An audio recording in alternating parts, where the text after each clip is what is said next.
Sagung pinenggah kakung putri dan hormatan mekaten lampahing adicara tasakuran titi dalu punika awit panuwunipun warga ageng padusunan pamancingan mawantu-wantu wonten suka lilaning penggalih yen sagung pinenggah lelenggan kanthi mardikaning manah dumugi purnanegati samangke ing salajengipun warga ageng padusunan pamancingan mbok bilih sagung pilang samangke wonten ing pawungan dalu punika sampun kagali cekap badhe ngersakaken kundur mboten sanes sedaya kulawarga ageng pamancingan namung saged ngaturaken sewu genging matur nuwun lan nderekaken sugeng kundur mugi rayung tansah pinanggih semantena tansah cumadong lumunturing paksama mbok bilih anggenipun nampi sarawuh panjenengan kathah kekiranganipun kirang ing tanggap tangguh menapa dene gupuh langkung-langkung anggenipun caos palenggan ingkang boten jumbuh kalian andhap inggiling kalenggan bulan sami saestu sedaya keluarga namung nyuwun lumunturing pangaksama. Ing salajengipun wekdal papan kula caosaken unsanipun Kidalang Yusuf Ansor dan Ganindra. Wonten atus sagung pilenggah para sutresna budaya Jawi sugeng dalu sugeng hamriksani babaring cariyos bangun candi Saptrengga. Saking kula pungkasi akhirul kalam. Assalamualaikum warahmatullahi wabarakatuh. Tuh.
wilahe ngawigna Mastu Purama Sidhem. Awigna Mastu Purama Sidhem silat mriyang jagat ngarana sirang tunduk kawisesaning bisana. Sono sinawung langening kula Pestu maksih lestandur labing Buddha jinandra tutur kadira tetula tulat paling rabding parabdya winisuda paraneng niskara pinarti tambeng laluta mangyawa tekap usananing gubita tau ngrenggeng merambang matumpa-tumpa arep panggunggung sang wingata sida biar dumadining wayang murwa purwakaning kandha narik mudeng basa dungge gunung kemusrasa Gilinarasaya karaos mulajari angrasa wani muruhing diri rasa rumangsa angrumangsani ning jalmangi lokaca jarweh awis rinakop ing carita becik wis kagelar aning madaning pagelaran ya Gusti mriksani pagelaran inggih Purwa Surya Candra ndarum yang kartika wis nurba ketrating kawasa sahari alatri angetri bawana perwatek entuk sila gilur kemanti tempat dadi wetanganing dina sasi warsi windu kang sarta abad atung lantang karta mangkarta ya sinira membuntuhi capateng rebyak dada padhang ing kutu-kutu langkat tuga burung-burung yawang buruntuhi dada benanonton bewijalan padang terangan sinari sang gebang renang ngarsa murbawani jagat muga jagat wetantuk munggup-munggup mungga ngalkan mukarabang menengang murga saya dilat-dilat bumi oh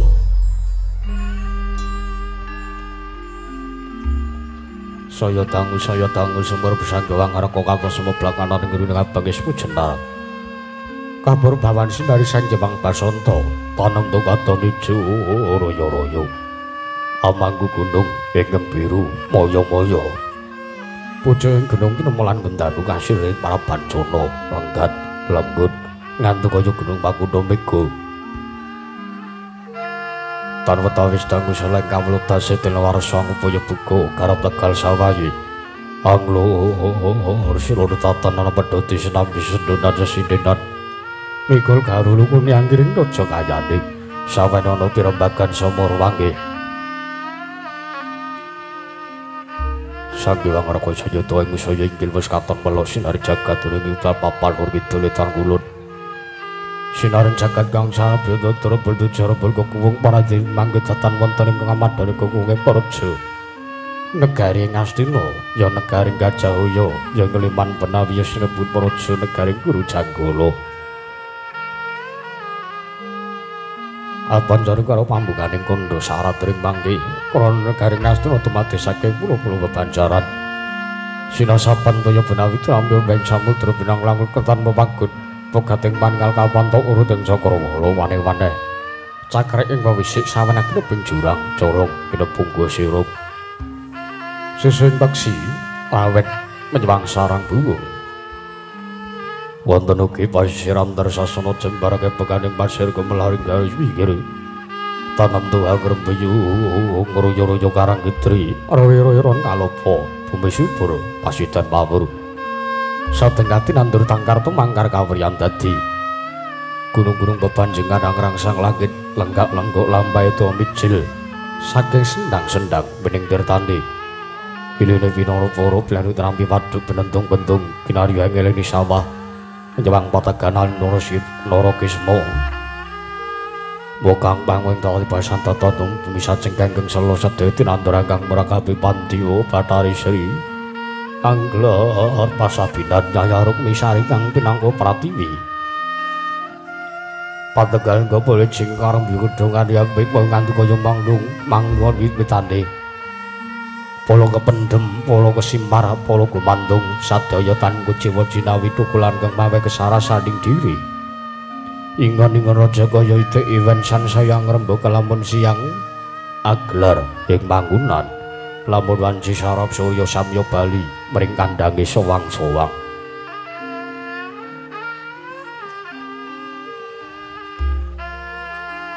ana ngimbangi gunung anggung rusa mirstaru runtung murun ratu merah sate dadi huruk-hurukaning lingkungan langkung-langkung lamun tinaliti sampun samya samet aning sesanggeman sapentepi saking tindasan saya sinansaya wada winodananing mumat sinamatan daya dinayat sawiji cis mapan satine jejiban kang minuji temama wujud manunggaling cipta rasa karasa ambabar karya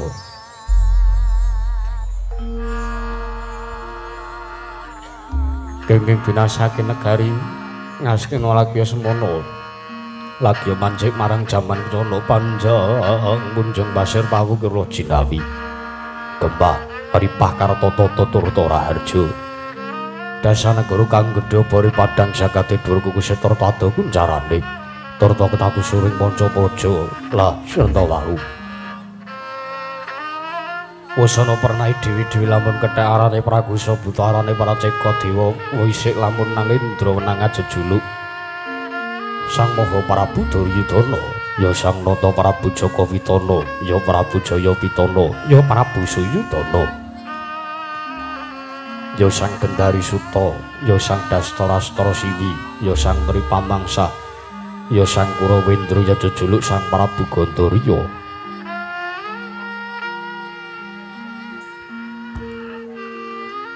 Sang Nata arsa leganing madaning dampar keprabon binayang bayang sang jaling Purhapsara Hapsari kawis ngalmanggung ketanggung Joko paloro-loro yayara ping samudeng dedaratan datan mantra-mantra sepanting Bathara yayah dimaning kasugiyan sang Hyang Bathara Wirang Ijawantah binayang bayang sang jaling Purhapsara Hapsari miwah sang jaling para kadang anung-anung tetungguling para janegari ngesti lenggeng sami kaglam bergagaya yang prayit nanggewa mung sinten ingkang caket dene mangarsa murung kono dalem raja negari Ngastina papatih negari ing Gajahhoya Sang Nindya Mantri Rekyana Matiharya Sengguni ing Plasa Jenar ya Sang Rekyana Patiharya Suman ya kasih Sang Raden Dirgantal Pati Sang Rekyana Patiharya Sengguni manggaraken belenggahipun tamu agung nalindring manduru Sang Prabu Baladewa dhateng kanton pujaganing Praja Negari Ngastina inggih minangka pengayom nenggih pandhita ing saka lima peparab Sang Tapa Begawan Durna ya Sang Resi Kumbayana ya Sang Baratwaja Putra mung pamungkasing pasiban katon Wiswanira Satring Tirta Tinalang Sang Raden Harya Karta Marma mula sanjaya para kawula ingkang samya gandeng pasisiran jejel Arya larapat papat bibit prasasat atopan denggul tatan pasela labet sekathahing marasi benjawi amludak gendera rerontek umbul-umbul kekidera ngendan uyai monting bangsa labu payung megar mendi jamur barat ing bangsa rendeng Tombay ngaraga jait ing araning bangsa katiga prandaning ketunggal tidem jindem madaning pasewakan negari ing Gajahhoya nadyan kudungan datan nono ing ngobah samirana kidatan wonten ing lampah kapiyarsa menguling pradonga miwah pangling paranggana sigra murwani pangandikan dada kumangling wijiling pangandika Sang Prabu Duryudana ingkang dereng kawedharing lisan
wadrajating praja kamuryan wasunyara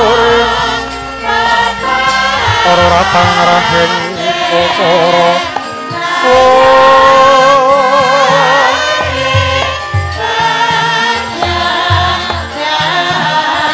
karana tanpa alupi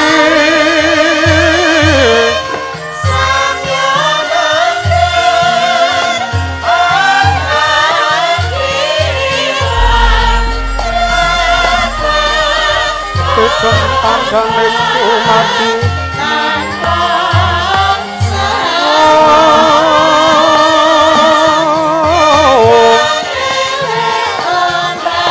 alun kala tidung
Sritinon ning pasewakan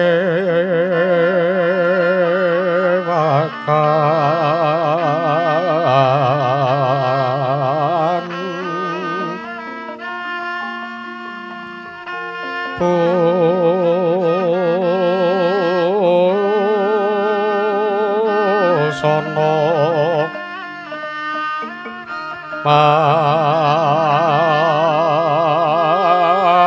maneka warna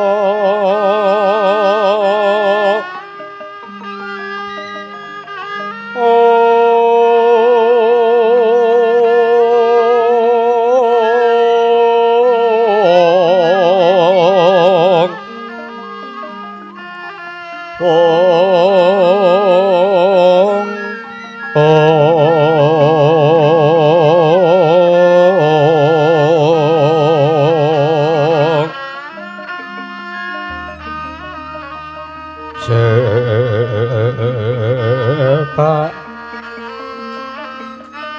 Puspitanggo dono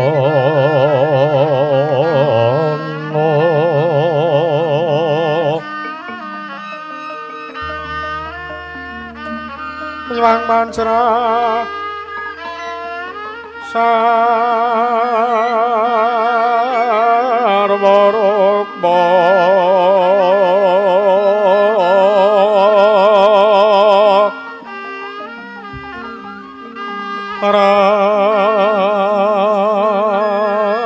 rangkeng manik ngara narawata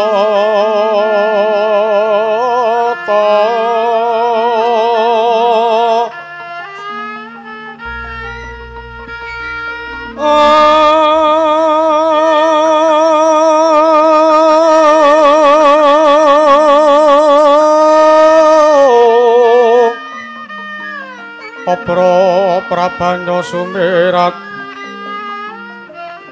Opro prabanyo kang sumirat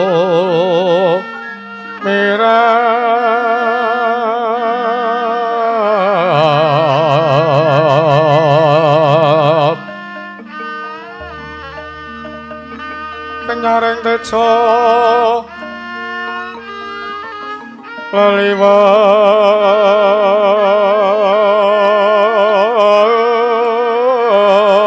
leliwaran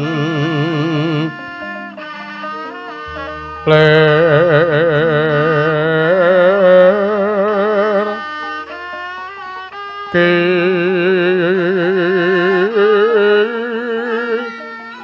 sisiring dadet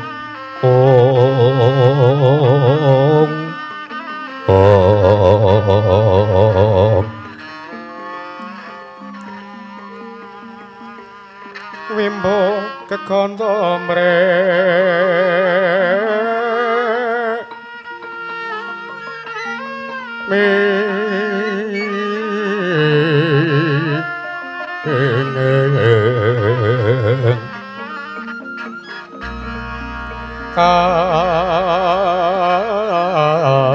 Katyo beng ma arupa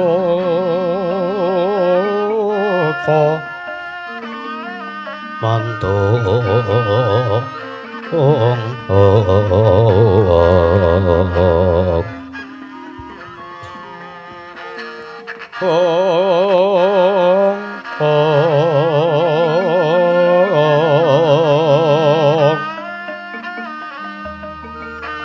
saparan mangambar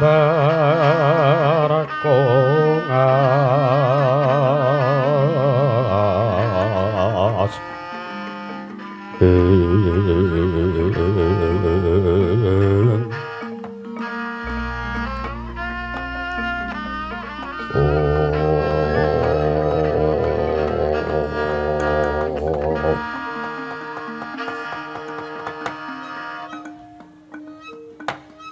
Syang Pantara Ratri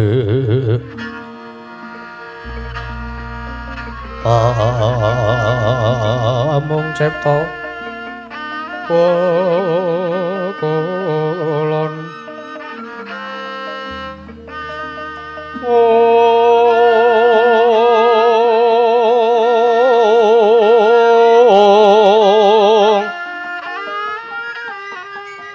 tan ana liyan aksi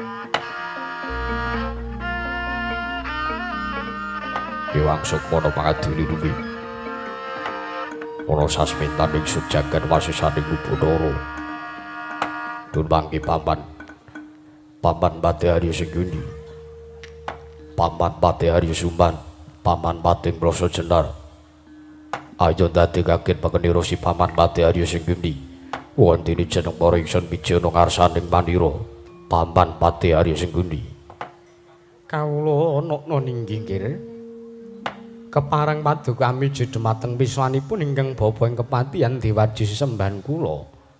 Pengayoman kula wonten ing Madyapada prapting ndelahan. Anak Prabu Jaka Pitana, anak Prabu Duryudana. Ing jawi sanget kwatosing manah Pindaran Salamba pinanjur ing alun-alun. Kumitra caruk maras manahipun ingkang pamaning kepatihan nggih. Nanging sareng kula caket wonten ngajengan paduka Gusti kula Senata Anggir Prabu Duryudana. Araos sing manah kula pindhane kadya siniram tirta wahyu swindu. Tebih saking raos kemarasan Dewaji kula nyadhung dawuh kawula ana ninggi. Paman Pati Arya Sengguni iki kati paranggong ingsun percaya minangka dadi batal wakiling ingsun. Para Tadyagi Pranata tata rakite kamarajan negara Ngastina aturna marang panjenengan ingsun samendhangu jeneng kanthi kengkarempit Paman Pati Arya Sengguni menawi paduka ndangu bab tata rakite kamarajan negari ing Gajahhoya kula kinten sadaya datan badhe damel kuciwaning manah paduka juryatanipun sangya para kawula tasih samya manunggal tetunggalan dados tunggal wonten ngarsa paduka Gusti kula Sang Nata mandhapipun dumateng para adik prajuritan ingkang boten kendhat nggenya tansah gegladen olah kridaning kaparang pramila sawanci-wanci praja paduka katempuh ing marang muka tartentu boten badhe anggepok kunca paduka Gusti kula Sang Nata sinuwun Prabu Duryudana ingkang abdi kepatihan remuk asawurna putung semangga kabandhemna nggih anak Prabu kawula nukna ninggi gawe marem Tyas ingsun teka jangkep kang dadi aturira Paman Pati Ari Senggeni ora liwat pakaran kanggo tamba tindakna selawase urip Paman Pati Ari Senggeni menapa ingkang sampun panduka dhawaken tartemtu kula mboten badhe suwala namung dereng lan sak sampunipun kepareng kula ngaturaken sembah sungkem pangabekti kula kunjuk sandhep padha paduka Angger Prabu Duryudana anak Prabu Jaka Pitana walat menapa ingkang badhe dumawah lan dosa menapa ingkang badhe kula sandhang wonten kula wantun nampi sembahipun tiyang sepuh nanging ewa semanten gandeng ingkang dados nalendra mriku Kang Putra lajeng Paman Hari Sengguni ingkang minangka badal wakil kula paripaksa sembahipun Paman Hari Sengguni kula tampi dawah sami-sami Paman Hari boten langkung mugya kaprayogakna tuwin kaskecaken lenggahipun Paman Hari Sengguni wonten Praja Negari Ngastina Paman Pati Ari Sumat sampun boten kirang prayogi biswanipun ingkang paman ing kepatihan nggih kawula nuwun durwangi Bapa Durna Bapa Penemban Kumbayana sesembahan kula ing saka 5 Bapa Penemban sarawipun Bapa Penemban Durna mugi mangke karaharjan piwanggung putra ngaturaken pambagya raja mugi kunjuka wonten karsa paduka Bapa Penemban Durna ing saka 5 Bapa Penemban Kumbayana lole kentas waru gembal manyar-manyar duk neng dungkul wana alas dadi wana oh tali wesi jenenge rantai wong wedok metu bengi jenenge lole anak Prabu Jaka Pitana kepareng paduka Angger Prabu Duryudana miji dumateng wiswanipun ingkang bapa ing saka 5 nggih oh sampun kepareng wilujeng sowan kula tebisake kru beda sinaken nomring karaharjan tuwin karahayon pambagya raharja sampun ingkang bapa tampi kunjuk nersanipun ingkang bapa ing saka 5 mboten langkung kula ngaturaken salam taklim kula mugi kunjuka wonten ngarsa paduka Angger Prabu Jaka Pitana anak Angger Ngastina sampun kula tampi damel bumbung dasing manahipun ingkang putra Ngastina mboten langkung kaprayogakna lega Bapa Penemban Durna kula naknan sampun mboten kirang prayogi nggih anak Prabu apa dene sira Dimas Kartomarma kadangipun Kakang padha kandhe raja sak pratamu satane padha tatanem barisan para wadya boling padha gantung sibu aja no nganti padha saur manuk jenenge Sunedya mbabarake tinanem Brahma wigatining pasewakan Dimas Kartomarma nuk niki dewaji sesembahan kula pengayoman kula Trimadya padha prating delahan Gusti kula Sang Nata Kanjeng Koko Prabu Duryudana menawi ingkang sampun paduka dhawaken tartemtu kula mboten badhe swala namung mboten langkung dereng lan sak sampunipun parang kula ngaturaken sembah sungkem pangabekti kula kunjuk sandhap wedha paduka Gusti kula Sang Dewaji Koko Prabu Duryudana siadhe atur bekti ana kersanipun Kakang ora liwat pangestu ingsun wae Tampanono Kartomarma sampun sanget anggen kawula pundi ndadosna jimat paribe paramaesta paduka badhe kula cancang pujang peni dumawing wijang keting perdaya saestu dadosaken cahya ner cahya daging gerah kajiwan dan sinuwun nuk niki nur bangke Koko Prabu Baladewa sarawa paduka Kanjeng Koko Prabu Baladewa ingkang rayipun Jaka Pitana ngaturaken asung pasegan monokrami mugi kunjuk wonten karsa paduka Kanjeng Koko Prabu Mandura Koko Prabu Balarama ya jagat pangesungkara wayahu Bathara jagat Patindra Sula dewaku walatala Yayi Prabu Kasigyan Yayi menapa ingkang sampun paduka dhawaken sak mangga miji dumateng wiswanipun ingkang Raka ing Mandura bayo bombong sanget tuwin mongkok manahipun ingkang Raka ing Mandura wonten ing kula awis katimbalan wonten Praja Negari Ngastina sak mangke kula saged caket lan kula saged sapet jagung marang ngarsa paduka Yayi Prabu Duryudana Yayi boten langkung pudha pangesta waseng pasegan monokrami sampun ingkang Raka tampi damel bombong tias manahipun ingkang Raka ing Mandura boten langkung kula ngaturaken salam taklim kula mugi kunjuk wonten ngarsa paduka Yayi Prabu Duryudana Yayi Prabu sampun saged damel bombong tias manahipun Koko Prabu. Para ingkang sampun dados dawuh paduka badhe kula candhi asta kekalih amwahana dhateng gesangipun ingkang rayipun Joko Pitana boten langkung kaprayogan margipun. Sampun boten kirang prayogi Yayi. Sowan kula anggen kula ngadhep wonten ngarsa paduka Yayi Prabu Duryudana. Durmagi paman dari sengguni kula wonten timbalan. Estunipun damel kaget dumateng sagya para pinisepuh. Koko Prabu Baladewa kidatan kantun. Wonten dawuh menapa Yayi? Sewu lepat para ingkang sampun kula tindakaken lan kula lampahi. Kula diageng pangaksami. Krana kula ngawontenaken pasewakan inggih binek ranata inggih sampun. Koko Prabu Baladewa. Ya jagat pangestu kawayu Bathara jagat. Yayi nuwun sewu. Gandeng samangke ingkang raka mandur sampun kapiji sowan kula. Kula sampun katimbal minggaling datul Praja Negari Ngastina. Pramila gandeng ingkang madhek nalindra Praja Negari Gajahya mriku namung paduka Yayi Prabu Duryudana.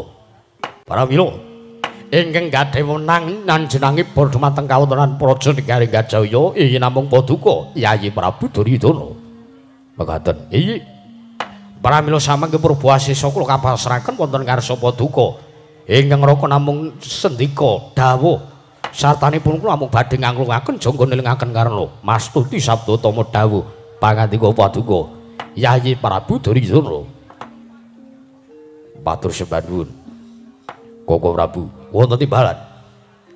Estunipun anggenipun ingkang rayi ngawontenaken pasewakan tumunten krawuhaken dumateng paduka Kanjeng Koko Prabu. Sayekti kula namung badhe nyuwun pewajar lan kula nyuwun pepadhang dhateng menapa ingkang dados gegembalaning raos manahipun ingkang rayipun Joko Pitana. Kados pundi? Kula nampi nawala saking kadang kula para Pandhawa. Surasaning nawala para Pandhawa badhe amurwakani anggenipun badhe mbangun candhi Saptarengga. Kamangka nuwun sewu. Ingkang putra pun Joko Pitana utawi ingkang rayipun Duryudana menika ugi tumpun andarbene dumateng candhi Saptarengga. Amargi kula inggih darah Barata, kula inggih turas Barata. Kamangka inggih pancer jaler tur dawah inggih sepuh. Pramila lajeng kenging menapa? Samangke kula dereng gadah musik dereng kayuhan arsa bangun candhi Saptarengga. Malah para Pandhawa sampun ngrumiyin. Menapa menika mboten nampa damel kuciwaning manah tumrap kula. Pramila samangke anggen kula nyuwun arawipun Koko Prabu Baladewa namung badhe kula suwuni dawuh babagan anggenipun para Pandhawa. Menapa para Pandhawa anggenipun gadhah gegayuhan badhe dipun duwa supados boten siyos kelampah. Menapa para Sata Kurawa utaminipun kang rayipun Joko Pitana Kendel Kewala menapa malah samangke sakbiyantu dumateng prawa ingkang dados lekasipun para Pandhawa anggenipun badhe bangun candhi Saptarengga. Awit nuwun sewu kula ugi badhe nyuwun pewajar dawuh dhateng paduka Kanjeng Koko Prabu. Awit saking para Pandhawa ingkang tansah angucik dumateng prabaning ingkang rayi Ngastina. Koko Prabu ya jagat pangestu rayu Bathara jagat Patendra Jaladewaku. Yayi Prabu wonten timbalan. Nuwun mangke. Menawi paduka Yayi Prabu Joko Pitana amiji duwe nandangu nyuwun aturipun Kang Raka ing Mandura. Babagan para Pandhawa anggenipun nggadahi lekastun gegayuhan pengin bangun candhi Saptarengga nuwun sewu. Blaka suta kemawon kula mboten gadhahi raos mbansindhe mbansilatan. Menawi para Pandhawa kula mbansindhe para Sata Kurawa kula mbansilatan mriku babar pisan mboten wonten mboten thukul salebeting manahipun ingkang Raka ing Pandura. Ananging menawi sakmangke paduka Yayi Prabu Duryudana nyuwun nika pamrayogi teges paduka Yayi Prabu Joko Pitana nyuwun dawuh wonten kesanipun ingkang Raka ing Pandura. Menapa Pandhawa badhe dipun duwa menapa mendel kemawon menapa malah para Pandhawa dipun sengkuyung.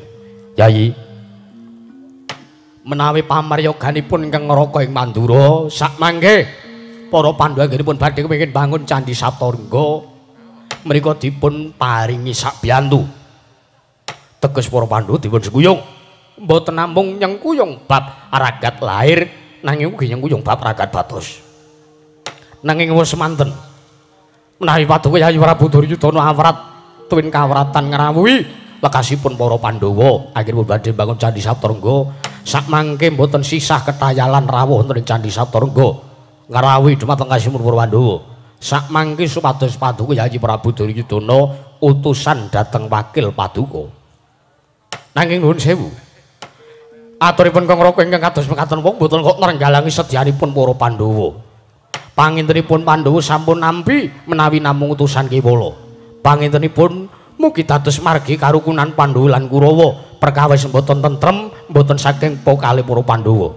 Nanging tentrem lan botenipun Kurawa kaliyan para Pandhawa menika namung gumantung dhateng pun kadang-kadang kula para Satakura ingkang tinemu sepuh. Pramila monggo anggenipun badhe dumateng lekasipun para Pandhawa kula sumanggaken. Ingkang prayogi ingkang tetel aturipun Kang Raka kados mekaten niku kula wau Yayi. Matur sembah nuwun Koko Prabu. Ayi dawuh sami-sami. Lajeng kula nyuwun pamrayogi dhateng Bapa Neban Durna. Bapa Neban. Kula wonten dawuh nggih. Kados pundi Mitrat Paduka anggen kula badhe nggagapi dumateng kawontenipun para Pandhawa nggih gadhah kekayuhan kepengin bangun Candhi Saptarengga. Oh, nuwun sewu. Kula kinten menawi babagan kawontenanipun para Pandhawa. Menika anggenipun nggadahi lekas, nggadahi gegayuhan. Inggih menika kepengin miwiti mbangun Candhi Saptarengga. Rengga. Rengga menapa rengga? Rengga. Bangun Candhi Saptarengga. Oh nggih, bangun Candhi Saptarengga. Menika kula kinten mboten sisadipun penggalih lho, nggih, mboten sisadipun penggalih. Nanging yang dipun bekalih dening Paduka Anak Prabu Jaka Pitana menika kedah gayuh dumateng katentremaning manah. Lair lan batos kawonten-wonten Raja Negari Ngastina. Panjenengan menika inggih kedah gayuh katentreman lair lan batos sarana mejahi dumateng pun para Pandhawa. Liripun kados pundi? Merga nuwun sewu. Kala wau Paduka Yayi Prabu Duryudana paring dawuh, Anak Prabu Jaka Pitana paring pangandikan. Bilih dereng tentrem raos sing manah, dereng tentrem raos sing pikir menawi para Pandhawa tasih ngucik dumateng kawontenan negari Ngastina. Ha iki. Pramila pamanggih kula angel mijet wae nganti suwe banyu sinaring menawi badhe mejahi dumateng pun para Pandhawa. Menawi sakmangke saged mejahi inggih mriku ingkang dados karingkianipun para Pandhawa. Karingkian menika mboten kok dados pengapesan nanging menawi para Pandhawa dipun tilar saking kalih perkawis menika para Pandhawa badhe ringkih badhe mejahi dumateng pun para Pandhawa menika gampil saestu. Lajeng menawa perkawis menawi menika dipun icalaken dados sarana ringkih Pandhawa. Iya. Senananipun gampil. Senananipun gampil. Ingkang pertama utawi ingkang sepisan menawi Pandhawa badhe dipun damel ringkih kedah mejahi dumateng pujangganing negari Ngamarta inggih menika Ratu Ndarawati Ireng Cemani ingkang jejuluk pun Prabu Sri Bathara Kresna. Menika. Nggih. Lajeng ingkang angka kalih. Menawi badhe damel kucem asmaning Pandhawa, damel nglumpruk manahipun para Pandhawa kedah mejahi dumateng pun Kakang Semar Badranaya. Pramila sakmangke menawi badhe damel sarana pati ing kadang-kadang Paduka pun para Pandhawa mboten sisah menggalih ingkang werna-werna, mboten sisah menggalih sakmangke badhe nyengkuyung dumateng lekasipun para Pandhawa. Anggenipun badhe mbangun Candhi Saptarengga. Rengga. Candhi Saptarengga menika. Sakmangke para Pandhawa dipun giri gudha kemawon, dipun giri godha. Sarananipun. Sarananipun sakmangke supados Paduka Anak Prabu Duryudana utusan dhateng serayaning negari Ngastina inggih anak murid kula ingkang samangke sampun mapan wonten Kertapan Sukalima nggih. Sigra-sigra yen permana gansa sigra ngraket nawang sesangga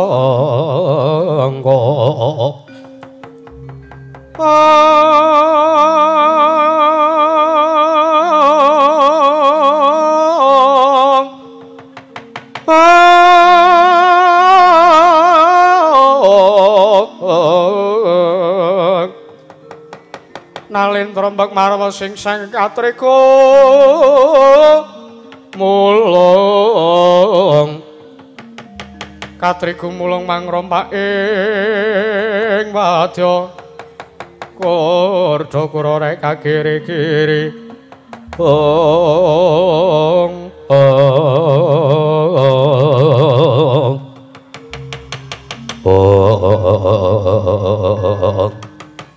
ya jagat pangesungkara Bawadurna kula wonten dawuh kula kinten kula mathuk kelawan para iki sampun paduka dawuhaken jalaran pengangkah kula menika kula namung kepengin besok apa bisa nyumurupi perjai para Pandhawa oh ladalah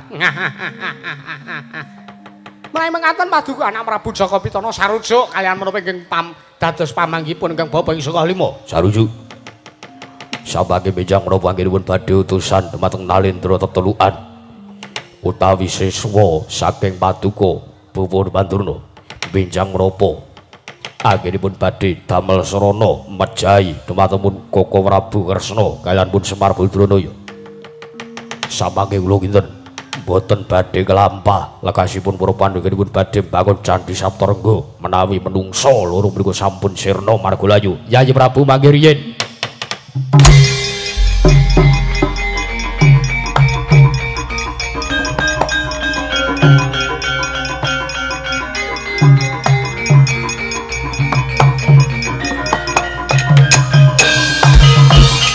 ayo jagat pangestu kalayu Bathara Jagat Patendra Jlodiwati nuwun sewu Yayi Rakanteng Mandura Sumulatur munggel pangandikan paduka Yayi Prabu Duryudana kados pundi Prabu Mandura bayirin sekawit paduka Yayi Prabu Duryudana menika paring dawuh lan nyuwun aturipun Kang Raka Mandura kula dipun suwuni pepajar dipun suwuni supados paring atur nentremaken penggalih paduka Yayi Prabu Duryudana samangke paduka Yayi Prabu Duryudana sampun saged nampi dumateng menapa ingkang dados aturipun Kang Raka Mandura nanging nuwun sewu sareng samangke nyuwun pamanggih pamrayogi dhateng pun Bawa Pandurna ingkang nuwun sewu menika nadyanto tiyang sepuh nadyanto Bawa Pandurna menika pujangga pujangganing para Sata Kurawa nadyanto Bawa Pandurna menika derajating Brahmana nanging nuwun sewu watekanipun ugi tansah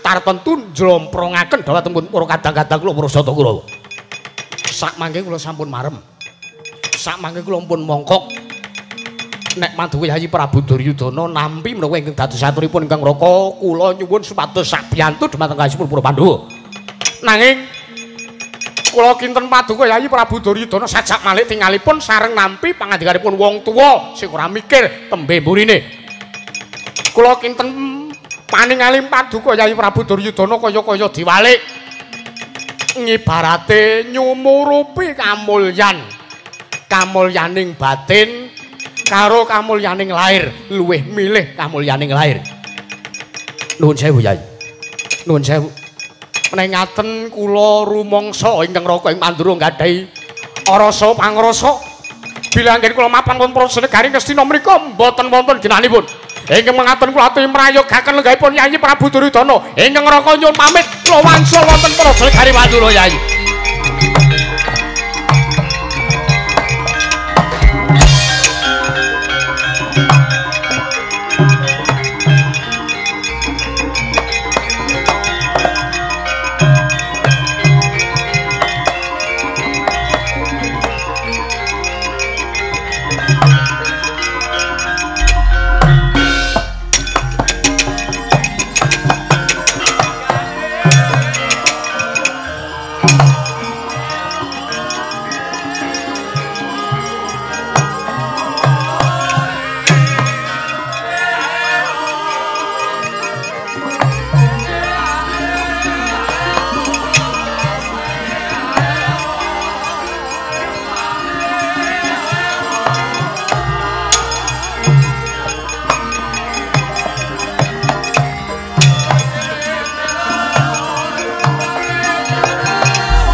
maling trompet marang sing sang katri gumulung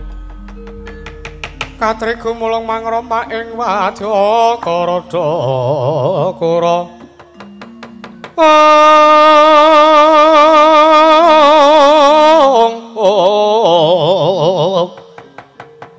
kurja kura rek kagiri kiri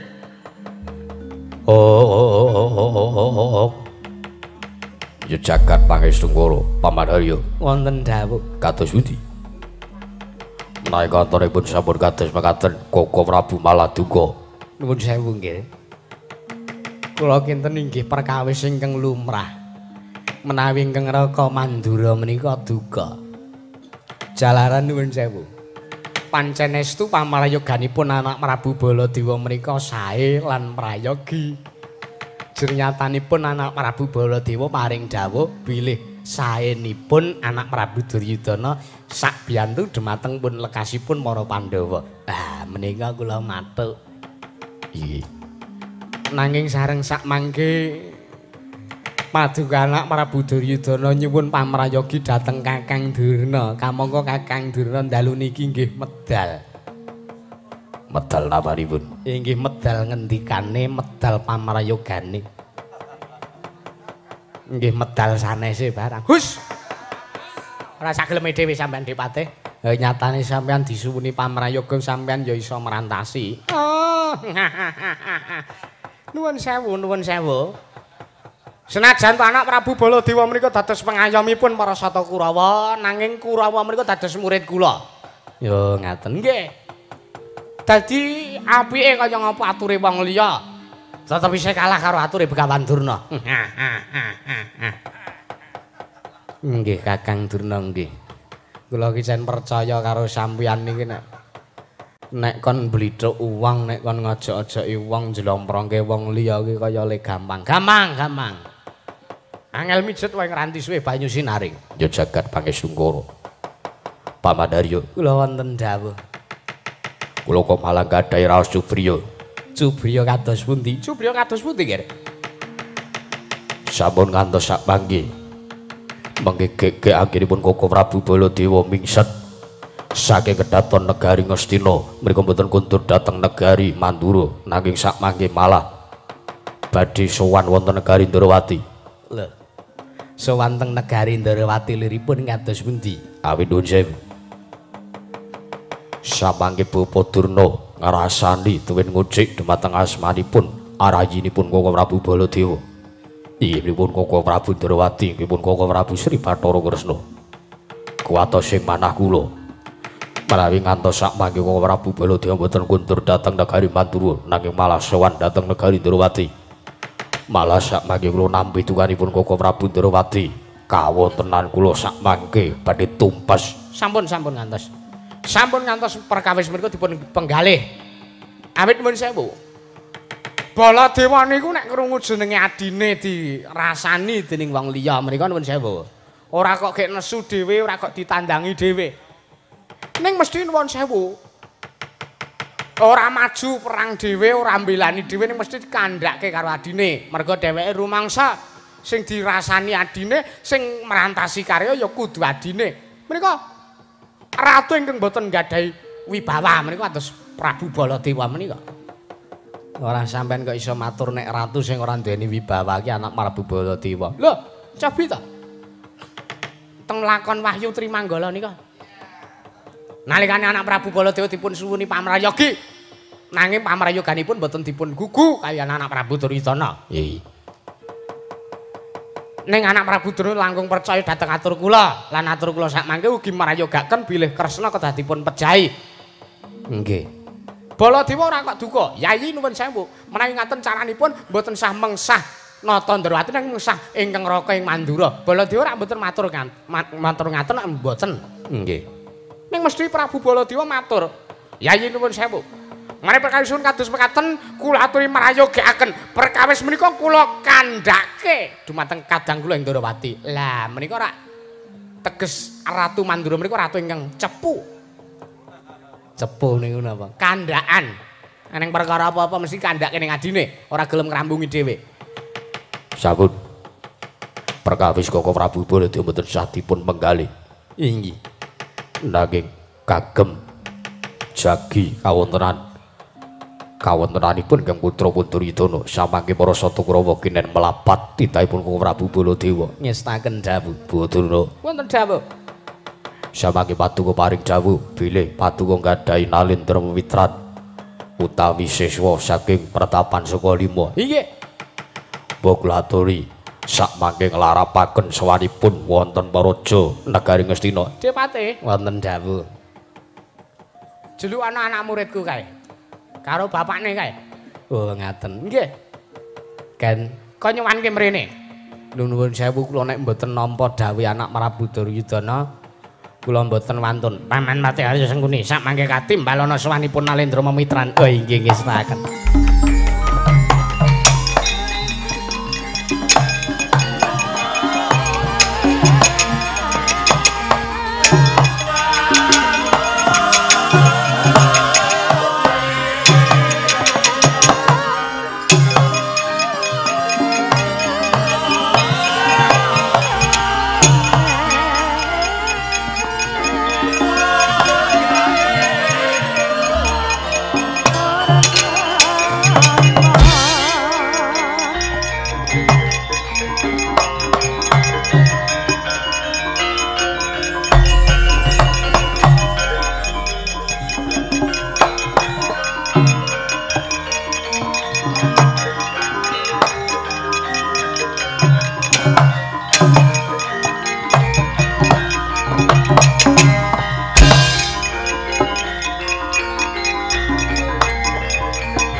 matur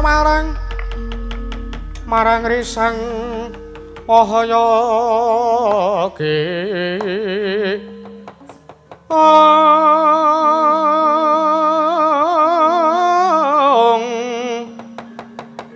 sarwe para kadiparan karsane nyewang Utipati Yogya sarining warna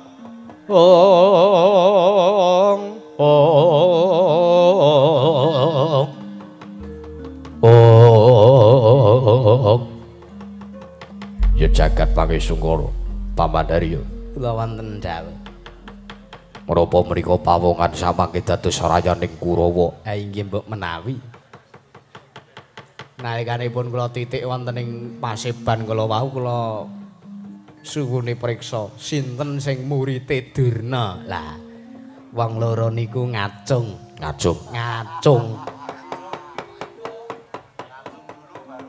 Ngeten ya.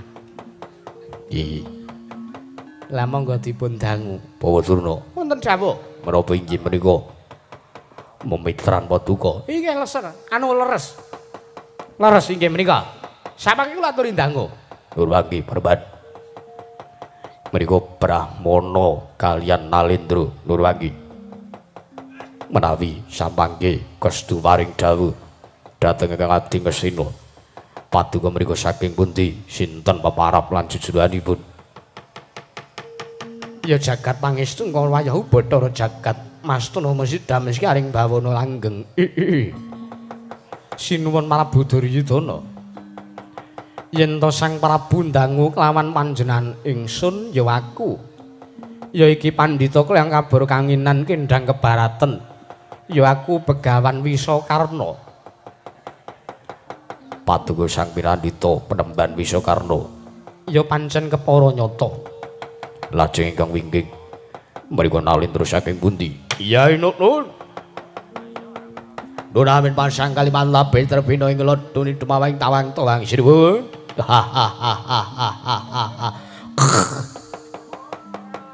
Menawi paduka dangu dumateng praptanipun Kang Abdi.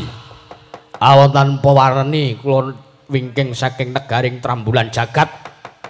Kula pun Prabu Sakra Sangkara. Prabu Sakra Sangkara. Iya Nun. Ana pernah apa kelawan Sang Peneban Wisakarna? Kaleres kula anak mbarep. Atmaja mbarep. Iya, sendika. Sendika menapa? Leres. Leres inggih dados paduka kula Atmaja pambayon saking Rama Peneban Wisakarna.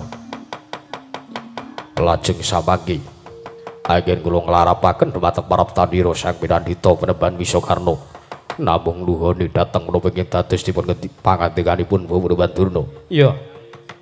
Sang Prabu duwe sedya apa? Sak mengko Wisakarna ingkang keduga sagus sartane bisa minangkan inggih. Nuwun sewu. Kula mrika pengin mateni, pengin mejahi dhumateng para kadang kula para Pandhawa. Kamangka mumpung kawontenanipun para Pandhawa nembe cedrek. Sakmangke kula suwun supados Sang Penemban Wisakarna nelikung mejahi dhumateng pun Prabu Kresna kaliyan Kyai Semar Badranaya. Peneban. Pandhita Kinarya wangsit pindha kombang. Pindha kombang isep madu sarining tawang susu angin ngendi nggone.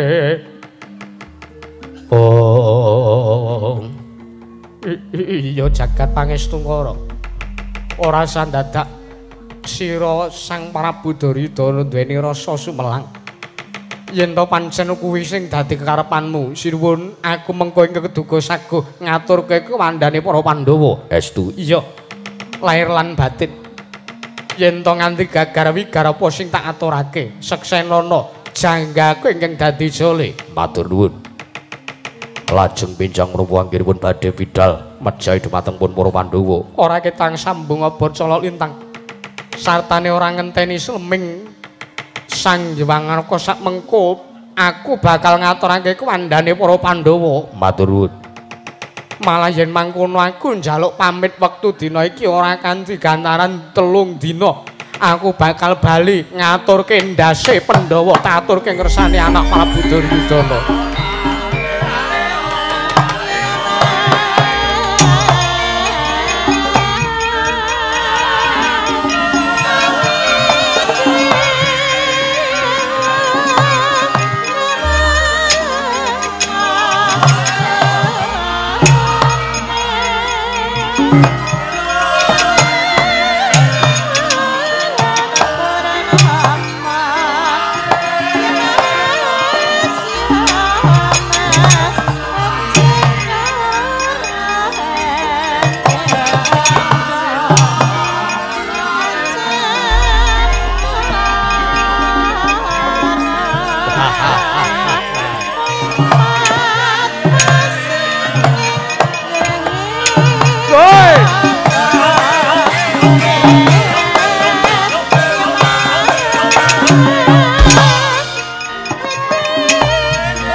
Jagat Pangestungkara Bawadurna Kula wonten dawuh, Ger.